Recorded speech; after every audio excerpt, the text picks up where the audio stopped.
Paranormal Evidence. Tonight, see what truly exists inside the world of the paranormal. Join the discussion and review some of the best paranormal evidence captures from a wide variety of experienced and up-and-coming investigators. See and hear what they capture, where they captured it, and how they captured it. Right now on Entity Voices Paranormal Evidence. Live.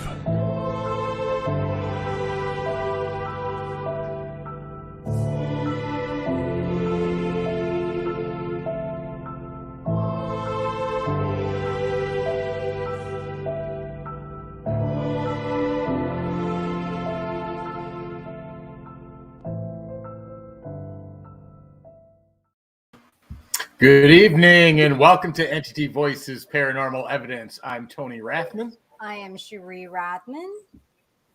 I'm Lourdes Gonzalez. I'm Chris Allgood's understudy. Unfortunately, well, not unfortunately, it's a good thing for them. It's unfortunate for our cast, but Chris and Audra are just attended their son's Stetson's wedding yesterday, and congratulations. Yes.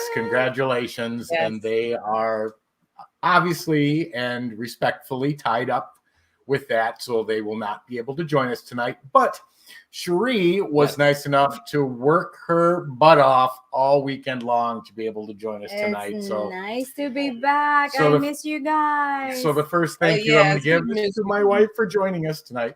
Just for as we second that. We second that. Thank you. We also want to say, too, just like any good investigator, when you go to an event that has meaning to you, you share evidence. And Chris and Audra have shared some really beautiful pictures of a really nice wedding. So we're very happy for them as much as we wish they were here, of course.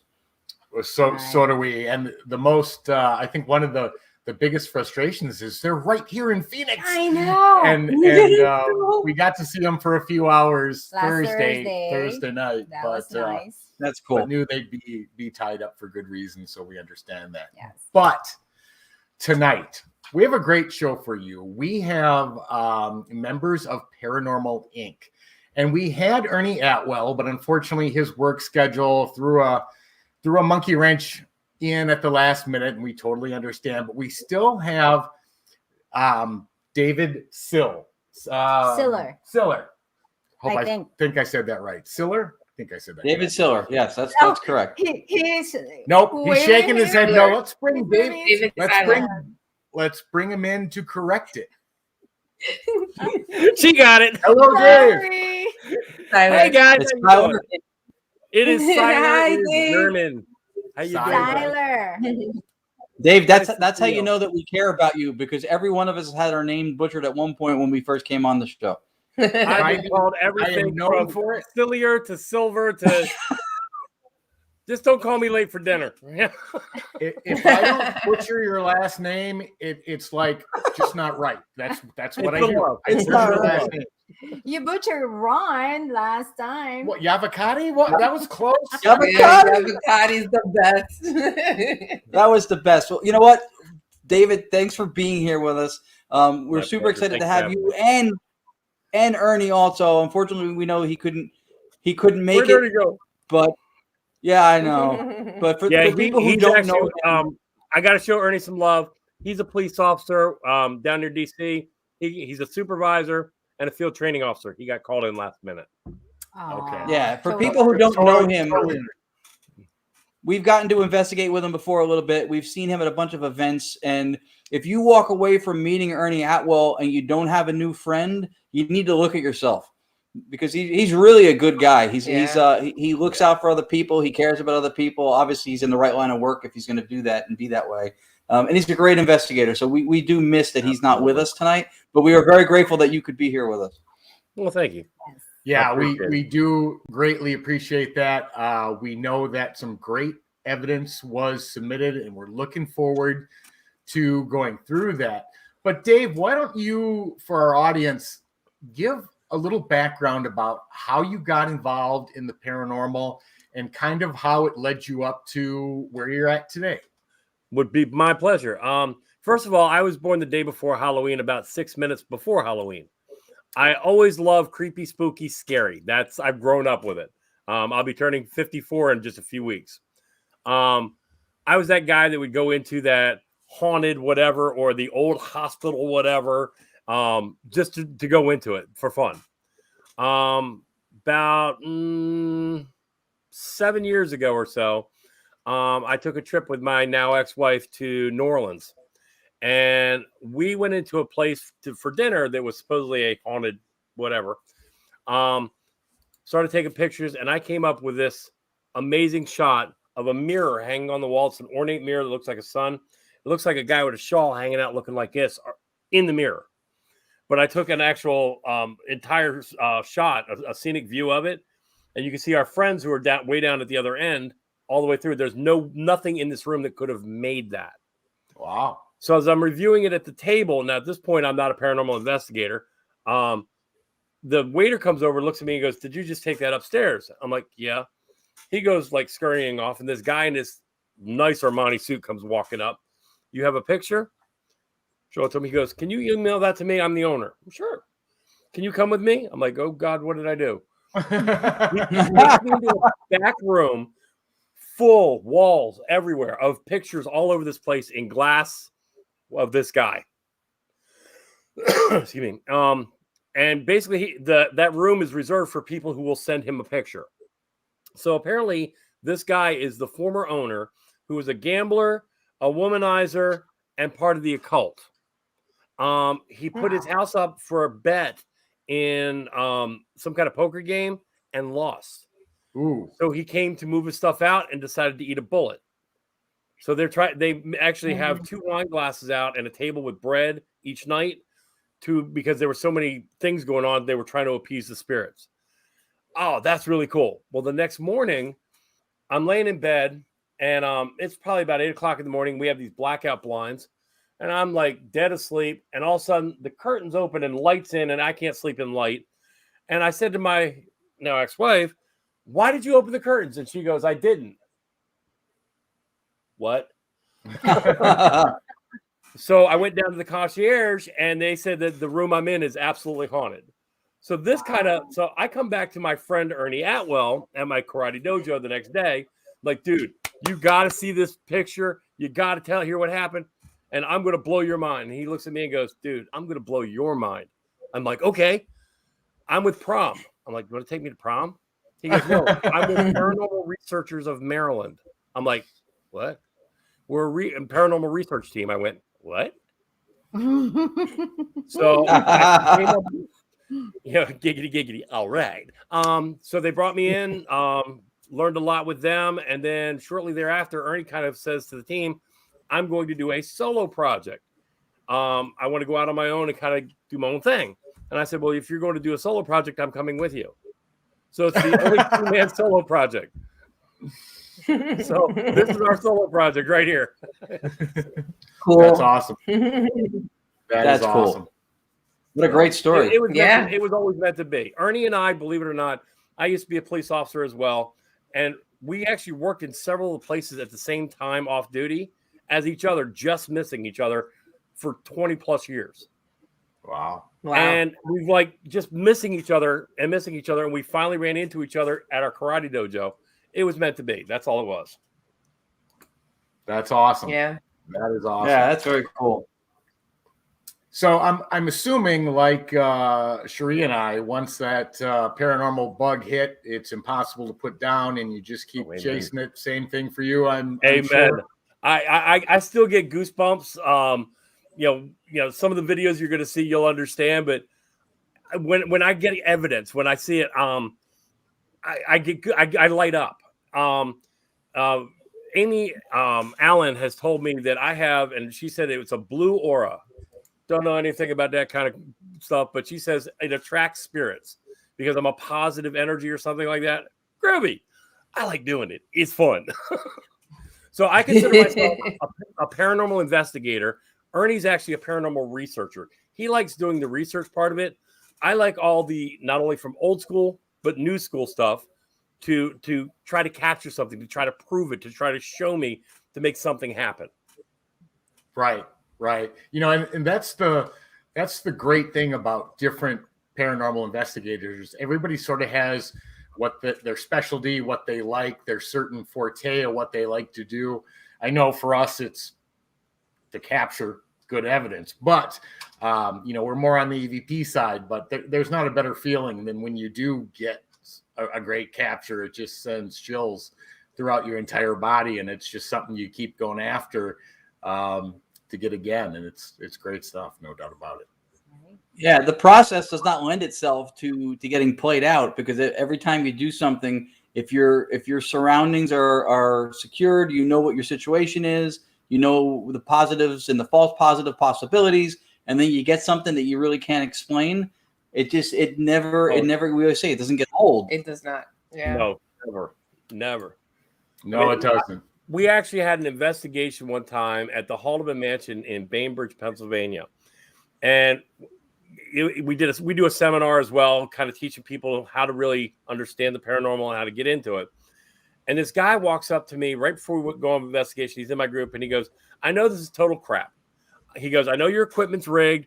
I know you're just trying to scare us for a good show. Only reason why I'm into this is it's my wife." And I'm like, first of all, sir, none of my equipment's rigged. You could buy the 2 flashlights I'm using at Home Depot. Here's where you can buy this. Here's where you can buy that. And second of all, I'm going to make you a promise. By the end of the night, I'm going to show you something in this place you can't explain. Mm-hmm. And I will promise you that'll happen because I know the venue. And I said, I'm going to come to you at the end of the night and ask you, did I show you that? He's like, yeah. Well, he has this Coleman lantern he's holding with that has a turn switch on the top. So we go up the stairs, and the whole group goes to the left, and I go to a window right in front of me. I set up my Mel, I set up my REM, I set up 2 flashlights. I have a yes/no box, some other equipment, and I call out to a spirit there, and his name is Jacob, and he's a teenager who loves to play, very, very playful. Jacob, Mr. Dave, how you been? I know it's been a long winter. I haven't seen you. I've missed you. Hey, can you come out and play with us? Oh, by the way, this guy doesn't believe you're here. Can you turn on one of the lights for me? Thinking one of my lights would come on. This dude's Coleman lantern, you could hear it click, and it turned on. The guy went, grabs the lantern, scurries out the door, run down the steps, out the front door. Wow. So we all giggled about it, of course.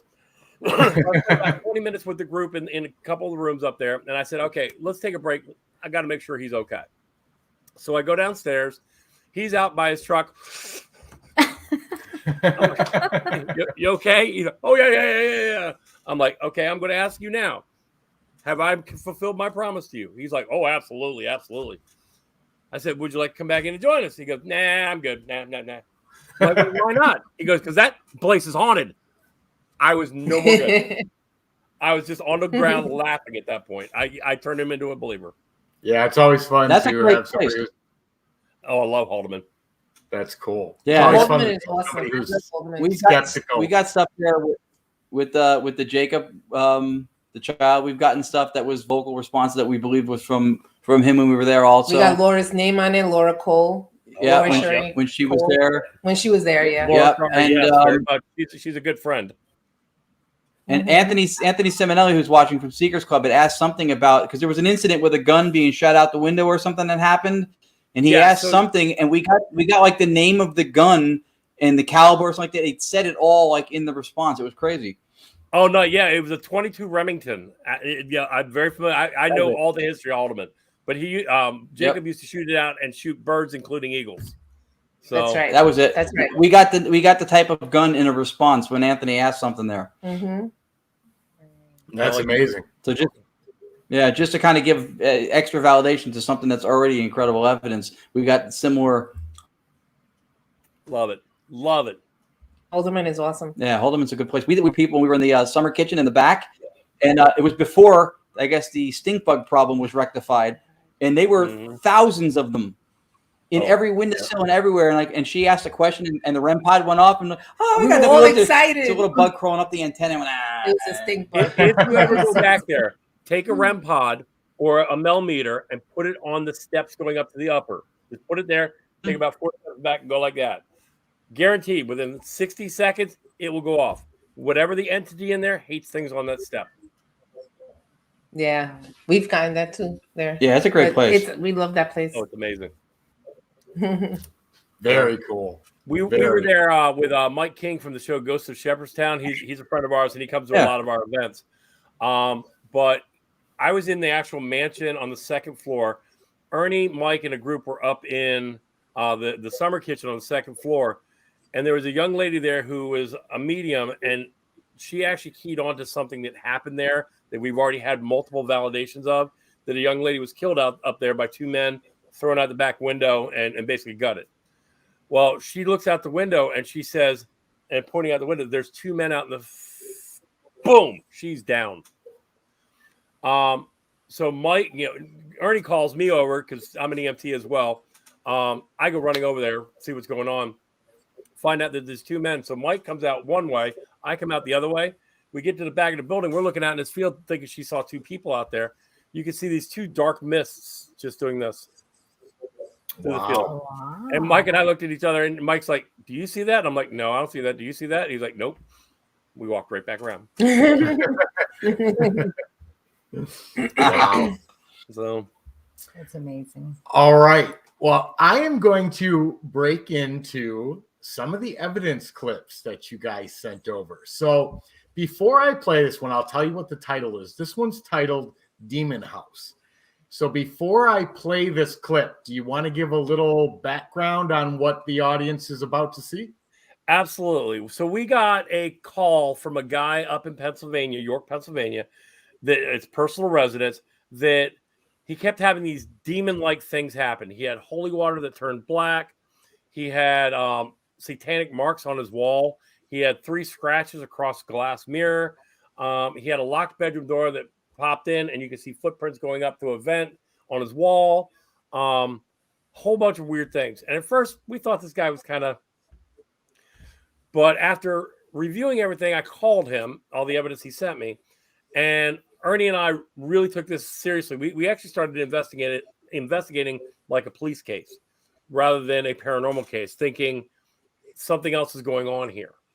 And this will just be a clip of one of the things we did, but I'll give you more when we come back off of that. All right, here's that clip. Can you show me that you're here?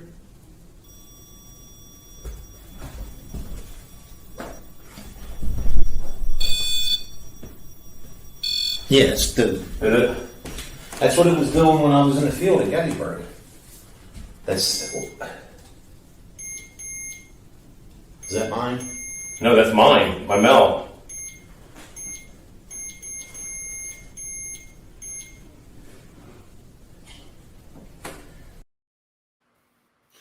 So that was the guy's bedroom upstairs that he was having all the issues in.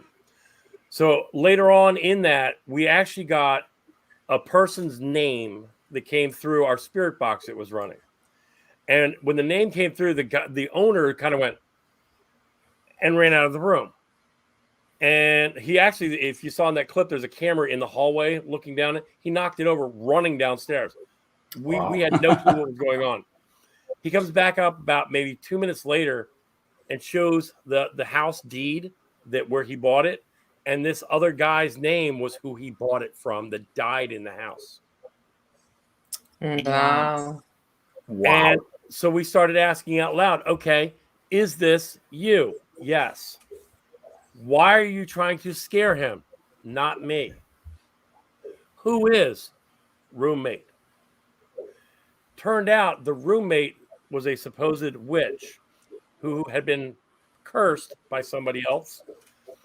Turned out what she was doing was she had a boyfriend she wanted to move in the house and was trying to scare him out, the owner out. Wow. Wow. Once we were done compiling all the evidence, I called him up, say, hey, we've got all this evidence to show you. He goes, I don't need it anymore. It all stopped. I went, what do you mean it stopped? He goes, yeah, I threw her out. Wow. So apparently the owner was trying to let him know and had no way of communicating until we got there. Wow. That is crazy. So John Q. Public just posted, he said, when the clip started, I noticed something in the upper left like a light, I think is what he was saying. And then they're asking to play it again. So let me play it again. Yeah. Let's take a look. Let's. Sorry if I'm looking all over the place. We rearranged, and I got monitors over absolutely everywhere. I'm so confused. So Where to look? Here's that clip again. Can you show me that you're here?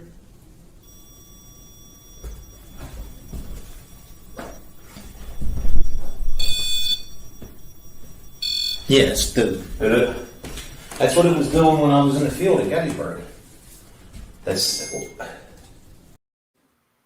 So when he Oops. was up in here, there's two. It looks like light anomalies. The house was like really dusty, and I've reviewed several of them and verified they're not orbs, but it was up in the, and because I had the IR camera on it, you could see them, but they are actual dust anomalies. Yep. Yeah, there you go. I would agree that that's what they appeared to be. But great job debunking it, though. And one of the clips I've submitted to you, you'll watch around me. You're going to see. You'll know. Very cool. That was a great clip, though. Thank you. So let's move on to the next one because there are some great ones in here. And this is one of my favorites. This one is titled "Door Moves." Want to give a little background on this one? If it's the one I think it is, that's my house. Wow. It's given. The door moves. Did I give it away? I will explain it in a moment just to make sure it's the right one. Because I know I sent you a whole bunch of them, but if it's the one I think it is, it's my house. And I'll explain what happened and why. All right, let's play that clip. And I don't claim to be psychic, but I have a feeling there'll be a door moving. I'm telling you, I'm feeling it. Let's try it. Here it comes.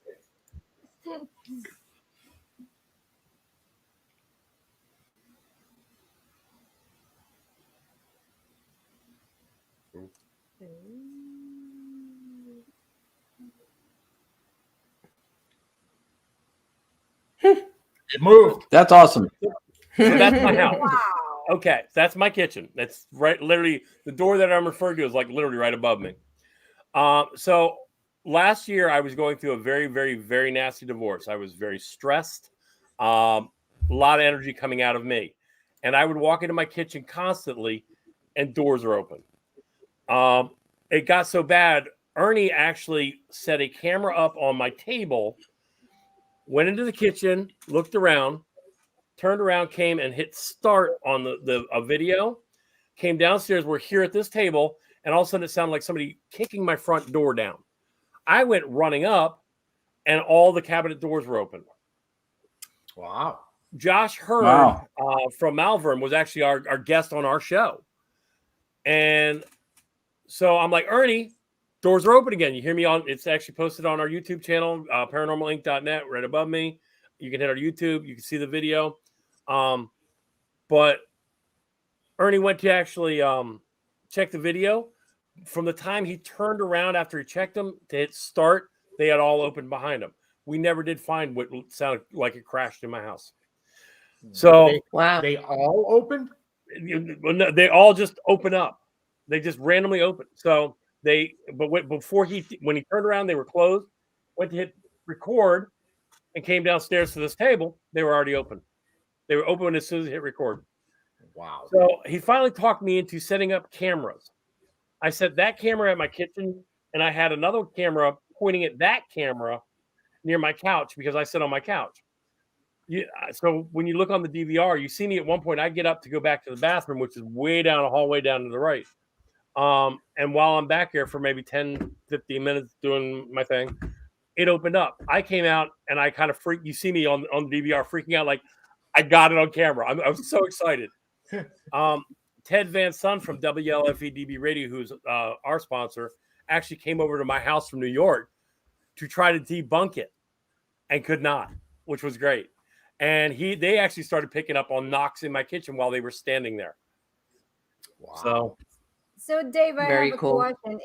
Is there any history in your house? There's not, but I know for a fact my grandmother and grandfather follow me because the weird part is I actually had a friend of mine, a psychic medium who we didn't tell what was going on, called me the next day and told me something's going on in your house with your grandmother because she hates your wife. And she, at that point, I told her I'm going through a divorce. My wife isn't here. And she's like, that's what it is. Your grandmother's trying to say, get rid of her. So that just kind of made me go, cool. And then since the divorce, it's calmed down until we actually got our haunted doll. That's a whole nother story. So, wow, I will be freaked. Wow, this is not a warming theme for roommate scenarios so far tonight. I do have an open room here if you want to rent. Cohabitation, it is a no-no. So far, there's nothing malevolent here. Knock wood. Yeah. I think this is the perfect setup for a whole new movie theme. Roommates, horror Oh film my gosh, that's coming a to a good theater title. near you. So what if something that crazy. you brought in your house, probably it's a spirit that you brought in your house, could have. Well, I'm actually a lay minister as well with the United Methodist Church. So my house has been blessed multiple times. It's been sealed multiple times. I don't think it's anything malevolent or I brought home with me. I think it's my grandparents, because occasionally when I'll get frustrated or angry, my grandmother used to tell me, go take a breath. Walk down, go take a breath. And sometimes I don't pay attention to that voice, and I'll hear that voice in my head, and I don't. And then that's when things will start ramping up. So, you'll hear cabinets closing, you'll hear things thumping, a lot of knocks in my kitchen. Wow. Probably your grandmother's looking for something. Oh, nothing better to make you take a breath than hyperventilating. My grandmother used to literally live in the kitchen. If you had her Southern cooking, Yes. you'd understand why it's in my kitchen. So that was her domain. And she would be like, very attached to your kitchen. Yep. Makes sense, though. Yeah. And that It does make sense because it makes Sorry, go sense ahead, because if that's her way of letting you know that it's her giving you that message, then I that's agree. why the kitchen would be the most likely place. Yeah. Right. Well, I actually was Contact. playing with a spirit box in my living room just for giggles. And my grandmother had a certain twang to her voice. And I got it on recording and I played it for my sister. And before I said what it was, my sister lives in Virginia. I said, I just want you to listen to this and tell me who it is. And it comes in. Yeah, it says, get me some water. Not water, water. And then I said, Nanny? And you hear, David? And I played that for my sister, and my sister just freaked. Wow. Oh my gosh. Yeah. That's Wow. awesome. So I love it. That is awesome. Mm-hmm. Very, very cool. All right. We have more, and I'm excited. The next one is titled Princess House. Okay. All right, there's the demon house, and now there's a princess house. Laura Kolshari used to run the paranormal program at Haldeman. When she left there, she broke out and entered her own business. And one of the things she was in was the Princess House. And the Princess House, I don't have the history behind it, but it was in a very dark place in Pennsylvania. We actually, before we went into for the first time, we started talking to the neighbors because they were going to refurb the house and sell it. So the neighbors come out, and apparently the elderly woman who lived there one day ran out of her house completely naked and started playing in the middle of the street. She went completely and died in the house. So Yeah. we're coming in, in this neighborhood, and we locked the door for the investigation, and we had some fun with it. So we had about 5 or 6 of us there, and you'll enjoy this. All right. Here's that clip. Oh no, cliffhanger. So I have a whole bunch of equipment over here again, and at this point, I have a something that I can actually record you with if you can make it go off. I have nothing on me. That is a solid red hit. So the whole night, my daughter, who is actually here in the house, her third eye has started opening, and she's seeing, because I've been bringing her to all these. So she's actually started talking to somebody, and she had his name. And later on in the video, she actually started talking to him, and it started going off on command. Which she'd go, "Can you make that one go off? Can you make that one go off? Can you make that one go off?" That turned that on. That turned that one off, and it was doing it on command. Was that on the second floor? Because we've been in that house. You've been in the okay. That was as you come in the front door, you hang a right. There's a fireplace right there. That fireplace. Yeah. The second floor, Ernie and I actually got a. You could hear it. We were using a parabolic dish and recording it. You could hear somebody. Later on, we were upstairs on the second floor in the front, and we had a motion sensor in the hallway, and a door started opening, and you could hear it on and everybody in the room's like, that door's moving, that door's moving, that door's moving. And you hear, yeah. And we're all sitting on that second floor, that front room that you took around the second floor. I walked into that room and my chest was hurting. I was like, oh my God, my chest hurts. And the investigator that I was with, it was Chris. Yeah. He asked, he said, did you die of a heart attack? And we had a clear male voice say, yes, clear in that room. Absolutely. Yeah. You are very correct. The woman ended up dying of like emphysema or some kind of respiratory. It was a respiratory infection. That's crazy. Wow. Yeah, that's a good house too. That house. Yeah, it's by York, right? Isn't that by York, PA? Absolutely. Yep. They don't have it anymore because they actually finally refurbed it and sold it. But that house was cool. It was it's a haunted. It was haunted for sure. Yeah, that house was spooky. Very cool. Very cool. Yeah. Yeah. All right. So the next clip I'm going to play is titled RC. Okay. So that is coming from a spirit box. And the female voice you're going to hear it is actually Laura Shari. So we actually, here in Glen Burnie, there's a GMC dealership that we got called to. I was there. Ernie was there. Mike King was there. Desmond, his son, Laura. We brought the inner circle in. All right. So Ernie and I, when we first get the call, it's a car dealership. Oh, somebody got sticker shock. You know, how could a place be haunted? Literally, as we were setting our equipment up, you're hearing people talking around you that there's nobody there. We had motion activated cameras upstairs that we had somebody monitoring downstairs. So we actually would set up 200, 300 foot cables to IR cameras.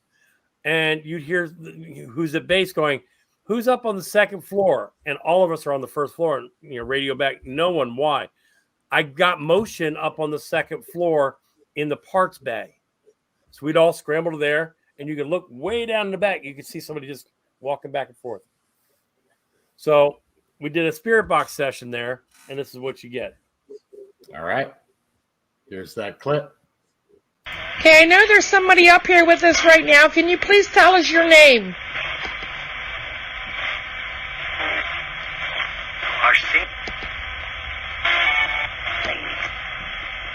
I just heard a voice say leave. Said leave. Do you want us to leave? Say leave again. Been around. Leave again. Wow. That's good. Wow. So once we got RC and did some checking, we did some investigation. Now it's a GMC dealership in Glen Burnie. There was an employee named Ricardo, and I can't say the last name. It's a very long Hispanic. It's like kind of like that long, but it was Ricardo, and everybody just called him RC because of how long that last name was. And he worked in the shop on these big GMC trucks. He had put one up on the lift, and as he was working on one, they had these like things that come under like this to lift the truck up. One broke free, and the car came down on top of him. Oof. Oh, wow. Yep. So we have confirmed that it was an employee that was there. And when we actually played it back for the staff, they're like, absolutely. And if you play it again, listen to the accent in the voice. All right. There's actually a Hispanic accent, because we couldn't determine if it was Archie or RC, and it was you could hear it in there. I love it. All right, let's play that again. Here it is.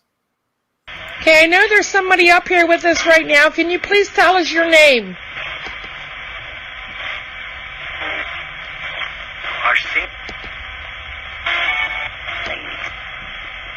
I just heard a voice say leave. Said leave. Do you want us to leave? Say leave again. Been around. Leave again. Wow. It's the same voice. Same voice. It is the same voice. So good. Turn around. Turn around. And leave. Leave. Yeah. And the thing is, though, I mean, you guys have used spirit boxes just as I have. Usually you get different voices and different sounds. This was all very one solid voice saying who he was and get out. Right. Yeah. And it's very clear. It's RC. Yes. Yeah. Yeah, and the accent is there, especially on the C in RC. You can't hear it. RC. Yeah. RC. Agreed. Clear. Agreed. Yeah. It's That's and so good. the same voice. That's the most impressive part. Because you can hear the channels scan through, and to have that consistent voice responding tells you that's not it's not normal activity, even for a scanning radio. That couldn't happen. So absolutely. That was great. And that is the only thing in there is I took out about 3 seconds worth of white noise, some of the channel scanning. But other than that, that's I can play the actual video audio clip right here, right now. There's nothing been edited on it. And she heard it with her own ears, right? Yes. You hear her respond. She heard the leave. She heard it both times. Right. You can hear it cycling through on there. And she goes, I heard leave. And she says, if you want us to leave, say leave again. And it goes, turn around, leave. Did you guys leave? Yeah, we did. We said, okay, thanks. Yeah. And from a communicative standpoint too, right? From a communicative standpoint, you have also the intelligence established in the dialogue by she said she heard leave, and then she was, if you want us to leave, to say leave again, and it made sure that it was very clear in its instruction. Turn around right. and leave. Right. Yes. There's the door. That was good. Lord split you. Yeah. That was emphasis on, I really want you to do this. Because she asked. It is super clear. That's very clear. Come back downstairs. Yeah, they weren't trying to hide the message. Yeah. They weren't trying to hide. Weren't trying to hide the message at all. Yeah, no. You want us to leave? Turn around and leave. That was great. I hear, get out. I'm good. Bye. Specific instructions. I follow directions. Bye. That was great. That was great. That's cool. We've talked about that on other shows before too, that a lot of times in an investigation, someone will say, if you want us to leave, tell us. And then it goes leave. And they go, so what? How did you die? No. It's an if you ask, you have to go. That's a good way for a spirit to come up and go, yeah. So that's really cool. That was great, though.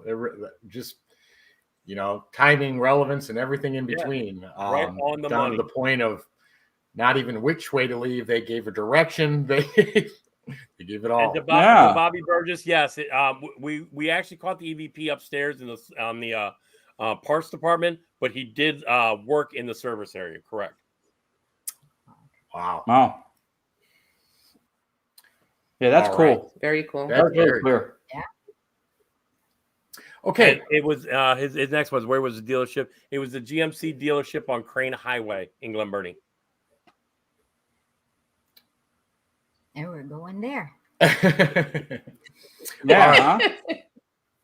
So the next clip I have is called Sandra. Okay. So if you see right here, there's a blank box.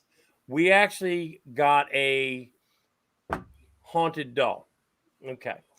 So it came from a sanatorium. A friend of mine who knows I'm into the paranormal says, hey, Dave, a friend of mine has a haunted doll. Do you want it? I'm like, well, tell me a little bit about it. So she tells me it's from Waverly Hills Sanatorium. She tells me that apparently this thing is in this lady's house. It's from 1948. Some girl died, had the doll, and it keeps moving around her friend's house, and it's scaring her. I'm like, oh, hell yeah, I want it. So they shipped it to us. The full video is up on our YouTube channel, www.paranormalinc.net. We'll take you to the YouTube channel. It's a 22-minute video, but what we did was we weren't filming for a show. We were filming for our purposes, documentary. Let's open this up. And in case something happened, we'd know about it. So after the video, I'll give you a whole bunch more context on this, but it's a 22-minute video you want to watch. This is one of the best, and it was here at my house at my kitchen table. And the reason why she's not there right now is she's going down to a expo with us this weekend. Ah, cool. Very cool. Wow. All right. Here is that clip. Through what she went through when she was at Waverly Hills. Just let me try something. If you can understand me, that thing you're making go off, can you make it stop? Make it stop ringing. Can you step away from it?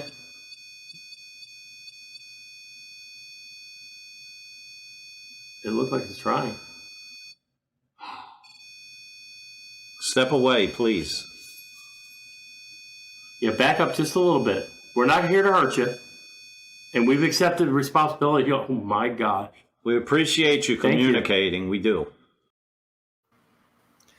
Okay. Wow. So if you watch this whole thing, it starts out, if you look on the table there, you're going to see an EDI. My EDI, I put fresh batteries in that morning, turned it on, confirmed it, put it down. Fresh batteries in the REM, turned it on, confirmed it, set it down. There's another little black bag on that table. You know what cat balls are? Has 4 cat balls in it. So they're all turned off, but I figure we're going to be bumping the table. Don't use the cat balls. But I left them there. Didn't think about putting them up. During the entire shoot, first of all, the EDI, when I go to turn it on beforehand, won't turn on. I'll explain that one in a minute. Turn the REM on, set it to the side. As soon as that knife hit the box and cut the first piece of tape, it went off and pretty much went off the entire session, 22 minutes. And there was one point that we asked it to step away and stop. It did. And we were just talking about her. And as soon as I touched her foot, it started going off again. My dog, who I have a Rottweiler, German, literally starts whining at one point in the video and then starts to hop up on the table to look at her. And our cameraman, John McGinnis, actually filmed her. I mean, because I started to go, no. Like, what the heck are you doing? Why are you jumping up on my table? And then I'm like, all right, let's see what she does. And you could see her just coming up like, what is, the dog was sensing it.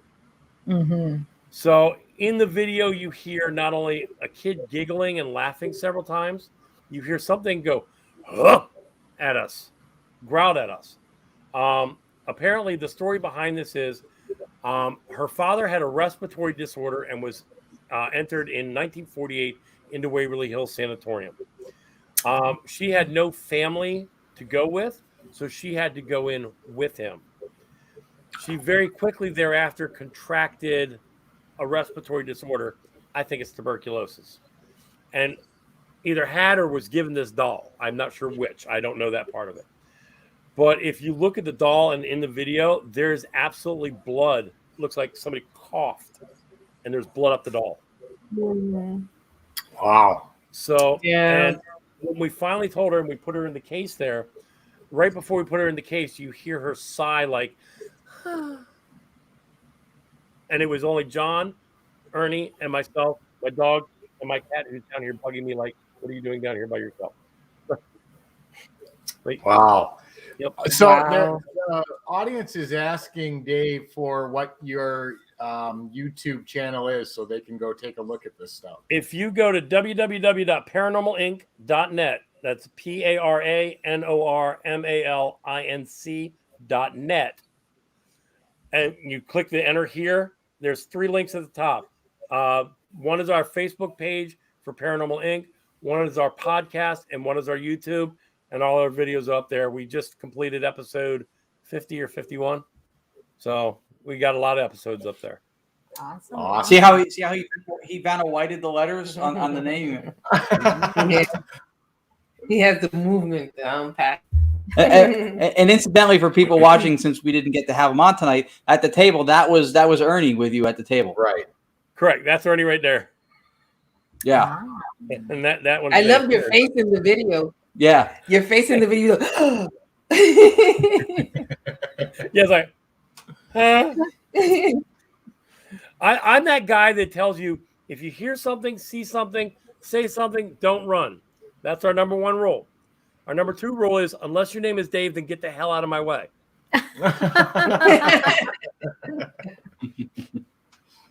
Sounds pretty self-explanatory. We laugh about it, but unfortunately, it really is true. I am Aaron all the way. I will Scooby-Doo right the hell out of there. All right. That's very cool. That was so good. Yeah, that was great. That was great. All right. So the next clip I have is titled Yes, No Box. All right. So this is a piece of equipment that's very interesting to me. So I got challenged because there's a lot of controversy over the flashlights.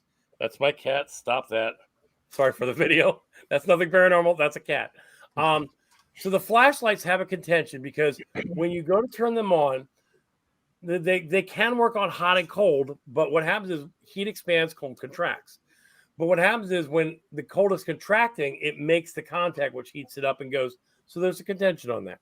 Okay, so I got a device to kind of go, okay, disprove this one. And we were actually in the crooked window at Haldeman Mansion in Jacob's room, and that's who I was actually talking to on this. All right. Can I just say we recognized the windowsill when we saw it right away. We were like, "That's all." Yeah. We need another hobby.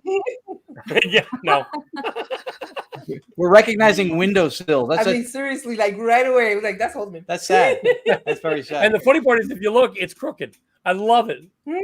Yeah.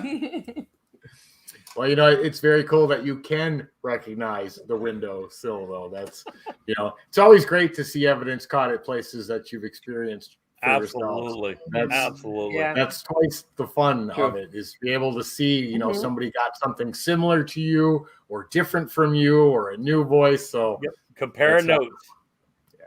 Well said. Well said. Yep, that's true. All right. As soon as I can figure out where my mouse went. Okay. Here's you want that mine? clip.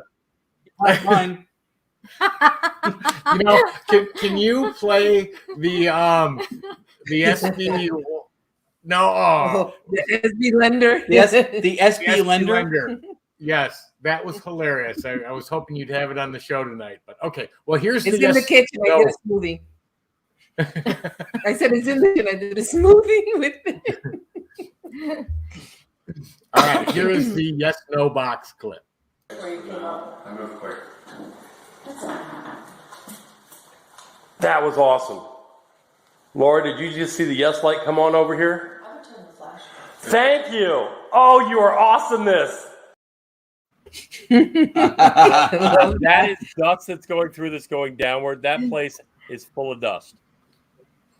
Yeah, I did see the dust doors, but I got to play that again because I love the personal excitement interaction. So let me play that again. I move quick. That was awesome. Laura, did you just see the yes light come on over here? I would turn the flash. Thank you. Oh, you are awesomeness. That's if you notice one more thing. When the yes light goes off and it stops, watch what comes out of it. Do that one more time. Watch it. All right. Here it is one more time. I move quick. That was awesome. Laura, did you just see the yes light come on over here? I would turn the flash. Thank you. Oh, you are awesomeness. So if you look, you see it go like that. Yeah, I thought I heard somebody says yes. Like a whisper, yes? Yeah, that was actually Laura in the background. So that was actually good ear, though. But then, yes, they do use static. So those buttons on top, you do not have to press. You can actually put a static charge across them. Just if you put your hand like real close to them like this, it'll make a yes, no. You can go in the front, sides, and back, and top. That's cool. That's very cool. So I love that. So if you get one of these things, it takes 2 9-volt batteries on the sides, but it's a gizmo for those skeptics. I love naysayers. Anytime you have a skeptic or a newbie, I'm like, come with me. Come with me. I'll show you something. And you put this down and you go, okay, here's how it works. Now watch this. And all of a sudden you start asking and it starts going off. I mean, I love people that when you hear their jaw hit the ground, it's like, what just happened? Especially in places like Holderman, that they're used to having investigators come and they pretty much know they work with you. They do. Absolutely. So that's pretty cool. The kids there are amazing. Funny part is we were given a seminar. We were doing an investigation.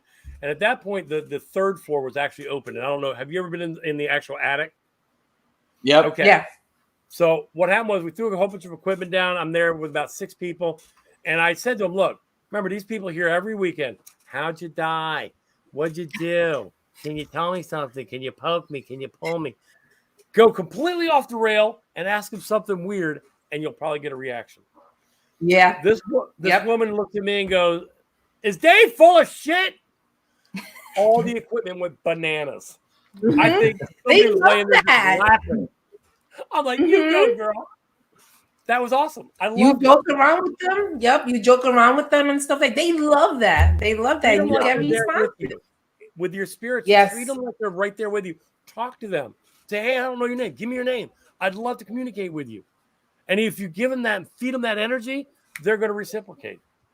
Mm-hmm. That's true. That's true. And we've gotten some of our best responses with just off the wall questions, or not even sometimes questions, just conversation between Cherie and I where we're talking, and then they make a comment or something about it. But yeah, the typical questions: when'd you die? How did it? Those. I mean, think about it. If you were a spirit or entity and you had people coming in all week long, how many times could you listen to that before you're just like, I'm not speaking to you anymore? Yeah, and also you get a cut up like me, just some schmuck off the street to make you laugh. They'll interact with you. Mm-hmm. Mm-hmm. So true. Yep. Yeah, your energy and the intent we've talked about before. It's measurable.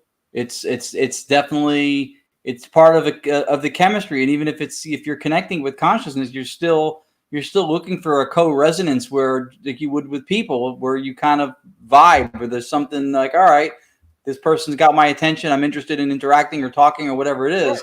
So, and it can't hurt to be respectful and to be engaging and charismatic. Like none of that hurts. Right. It never hurts. Nothing guarantees communication because the living can ignore you. So I'm sure the deceased or the spirits or whatever dimension can also. But you got a better chance if you're assuming an intelligence on the other side. You have a better chance of engaging it positively. Absolutely. Great. You go great trying point, to provoke. I agree. I mean, the way I tell people is, think about this. You've been in your house 20, 30, 40 years. And you pass away, you want to protect your house. That's your house. You don't care who else comes in it. You're going to protect your house. And if all of a sudden you go, do this and do that, and yeah, I'm going to bust your ass. That's what I'm going to do. So the spirit's going to do the same thing. Yeah. If I was to try to protect my house later on, at that point, I would probably try to find that naked grandma lady to run outside in the street.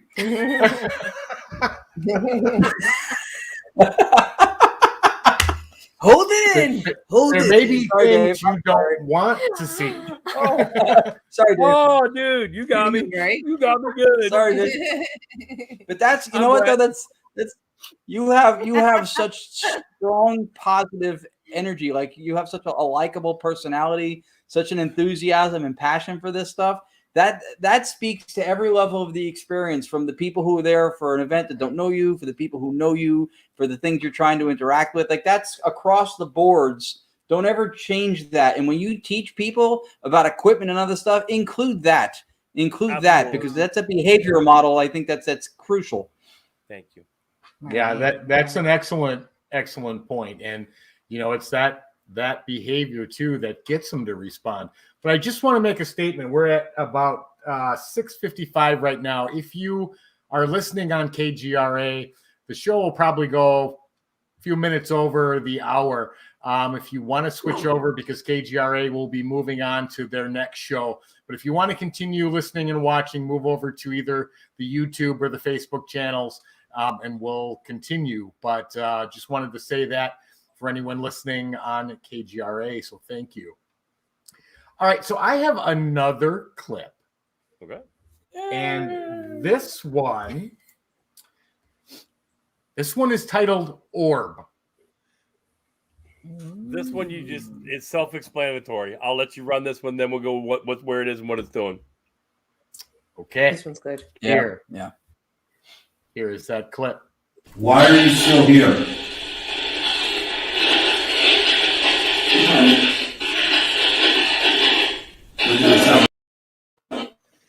So that was from the demon house as well.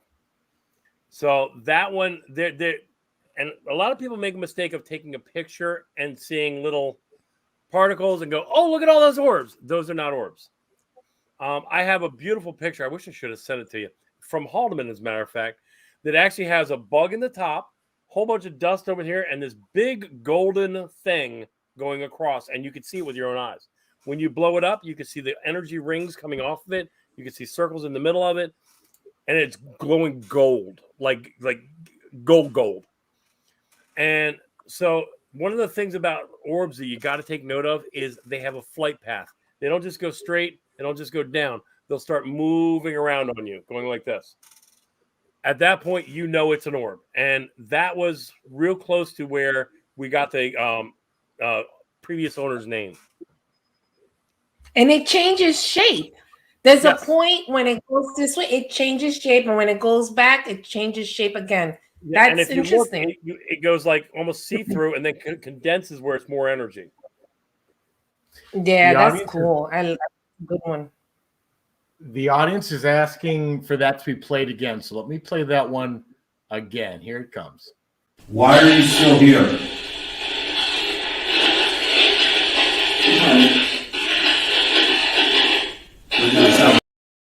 See when it goes over there, it changes again. That's really good. If you go frame by frame, one of the things I look for to make sure it's not a bug is you will see wings in the sides, and sometimes they may appear like, but you'll eventually see it'll have wings if it is a bug.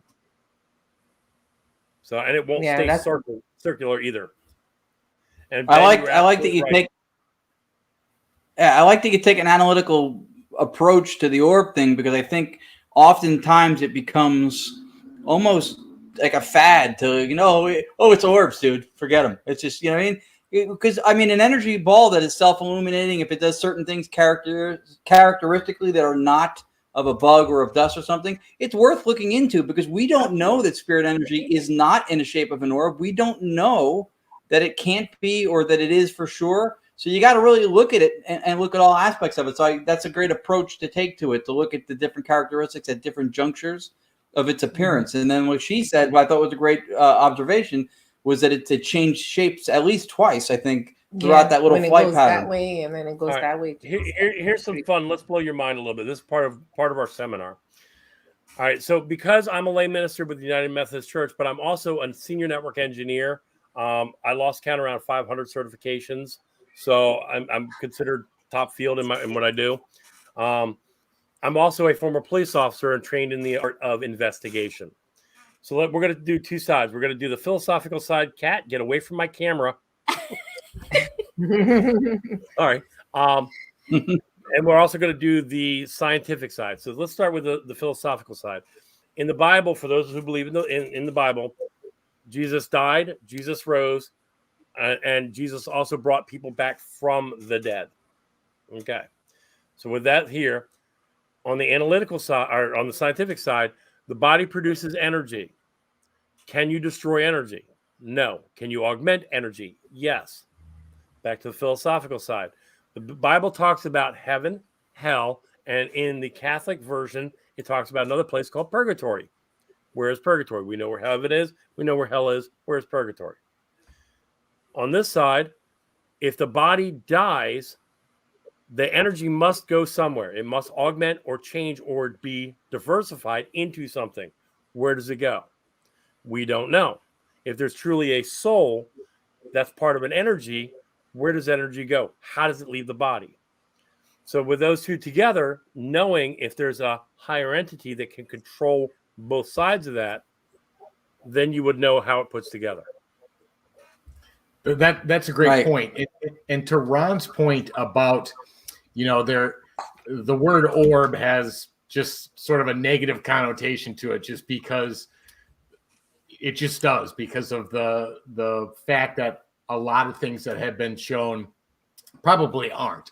But Ron's explanation to being able to understand that just because you may think it's one thing or another, it is that ability to dissect it, to pull it apart, to analyze it, which not only needs to be done for orbs, but for anything within the paranormal. So the first that was rule an of thumb is excellent try point, to debunk. Try to figure out what it is rather than what it may not be. So if you use Occam's razor, cut everything else away that it possibly could be, and what's left, no matter how improbable, has to be the truth. Well, I always go ahead, Tony. Well, there's so many things within the paranormal that we don't even know all the variables. We don't even know what it could or couldn't be. So, which makes it definitely more difficult to try to determine what it is versus what it's not. And I think from an investigator standpoint, it's easier for us to know what we know does exist: bugs, dust, light reflection, water, moisture in the air, to be able to say nope, and then go, okay, we don't know what it is. So then it falls. Yep. And when it comes back down to the I don't know part, it still may not be paranormal. It still may be, I just can't explain it at this point. Right. Exactly. So one of the things I teach in our seminars is, let's go back 200 years. If you come up and somebody shoots you in your gut with a gunshot, what is most likely going to happen to you? All right. They're going to try to pull that out. You're either going to bleed to death or you're going to die of a nasty infection. So you're going to have some butcher hack into you trying to get that shell out and then trying to sew you back up. And then you probably die of infection within a couple weeks after that. Move forward 200 years to today. You get shot. What's going to happen? Most likely they're going to go in. They're going to be able to retrieve, unless it hits something major. They're going to suture you back up and you're going to roll on your way. Why? Because 200 years ago, we didn't have the physical knowledge. We did not know. We were not sure. They had to experiment. They had to test. They had to prove, disprove to move forward to where we're at today. Paranormal is the same thing. Right now, we're trying experiments and to prove or disprove to see if we have a definitive way we can go, hey, talk to us. And each day, they're building new gadgets and new things to try to make that communicate. If we could go forward 200 years in the paranormal history, we're probably going to be able to pick up a phone and go, hey, great grandma, I know I've never met you, but I love you. Yeah, you know what? That's a good point, Dave. And I think technology may play in that development of making that stuff happen. But you're right. Science at some point the things that we are calling unexplainable today, hopefully at some point will be explainable. And then, who knows what'll come for that. So we'll have to see what happens, but it's an exciting time. No doubt about it. Absolutely. Yeah, it is. You're absolutely right. And you have to look at, there's always an element of this. If there's another realm or dimension or overlapping space-time, whatever it is, you have to always look at the fact that there may be components of what's going on that we'll never have access to, that won't be measurable where we are. And that's like when we do vocal stuff, that's what we're fascinated with. At the point you capture a vocal on a recorder or through a radio or whatever, it's at that point in league, at least in part, with laws of physics and nature as we know it. But the source and from where it comes is not. And that's where the unknown part is, that we may never have the answer for. And I always hesitate to say to go into debunk. I think always let the location and the evidence speak to you, and use, which clearly you have a lot of, your wisdom, your experience, and assess it for what it is too. Because that's the That's the would-be skeptic believers that none of this is real stuff mentality is that, eventually science explains all this away. That's promissory materialism. That's not scientific at all, because you're already approaching it with a bias as your fuel tank. So that's not, it's not 100% within our realm to control it or measure it or know what it is. But everything that you can know and can measure and do, I think you rule those things out and you try to narrow that down and filter it to the best of what we do know. Yep. Come into it with skepticism, but not cynicism. And at that point, you're going to get good evidence. Yeah. Excellent. Well said. And so true. All right. Well, I just had like an initial heart attack. Who's going to give the closing? We don't have Chris. I thought about that. I was going to record his voice so we could play it. I didn't even realize. I think what I think we should do. I think we should have our guest do it maybe. But he may not know our closing. We have to tell him what it is. But then we will be giving it away. But I don't know what it is, but I tell him people radio and play our closing. But how about we do that, I do want to say thank you to everyone in the audience. I want to say thank you to Dave Siler for coming on, sharing this fantastic evidence with us. I also want to say thank you to Ernie Atwell. I know he had planned to be here. That happens. Life is like that. We totally understand. I want to say thank you to KTRA and our producer, Bill. And everybody, just thank you for making Entity Voices Paranormal Evidence happen each and every week. We appreciate that. And somebody, Ron or Lourdes or Cherie, give the closing line. Yeah, I think we'll set it up and Cherie should say it. Yeah, Cherie should say it. I don't know how to say it. Stay ready? on. Ready? Ron will set it up. Ron will set it up and you can say it. I'll set it up. I'll set it up, and you know what? You and Lourdes say the last two words together. I'll set it up. Ready? I'm going to try to do my best, Chris Allgood. Whether you're an old lady spirit or a person running out naked in the street, or you have a roommate you just can't seem to get rid of, and you have to have the ghost do it for you, be sure that you always stay haunted. Stay haunted, guys. Keep it spooky, y'all.